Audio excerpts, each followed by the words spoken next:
ये कहानी है ठंड के महीने की, जब रॉनी रात में अपने घर पर अकेला था। उसके घर पे उसके मम्मी पापा भी नहीं थे, तो इसीलिए रॉनी सोचता है कि वो अपने दोस्तों को लेकर लॉन्ग ड्राइव पर जाएगा।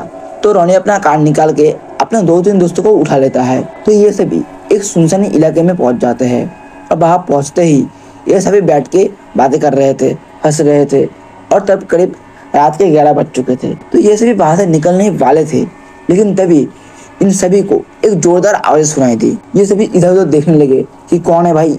सभी बहुत डर गए थे। तो इन्होंने सोचा कि ऐसा डरने से नहीं होगा, हमें देखना ही होगा कि कौन है।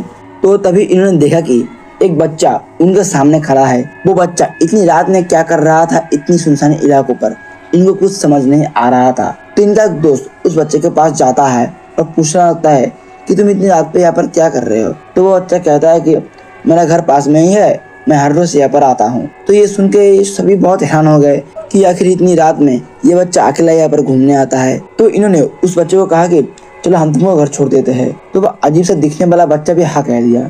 तो ऐसे में सभी कार में बैठ के जाने लगे। तो रॉनी कहता है और कितनी दूर है आपका घर। तो वो बच्चा कहता है और थोड़ी दूर है। तो ऐसा बार बार कहते कहते वो बच्चा कहता है हाँ मुझे यहीं पर उतार दो। तो तभी रॉनी कहता है कि यहाँ पर क्यों उतरना है, ये तो शमशान है। तो बच्चा गुस्से में कहता है मेरा घर ही शमशान है। तो तभी रॉनी का एक दोस्त कहता है कि भाई मुझे यहाँ पर कुछ ठीक नहीं लग रहा, चल यहाँ से निकलता है। तो ये सभी अपना कार स्टार्ट करके बाहर से निकलने ही वाले थे कि अचानक ही एक बड़ा सा पत्थर इनकी कार के शीशे में आ गिरी। तो तभी ये सभी गुस्से में कहता है अरे कौन है, सामने आओ। और ऐसा कहते ही वो बच्चा जो था वो एकदम इनके कार के सामने आ गया। और तभी रॉनी और उसके दोस्त समझ चुके थे कि ये कोई बच्चा नहीं बल्कि एक मुर्दा भूत है।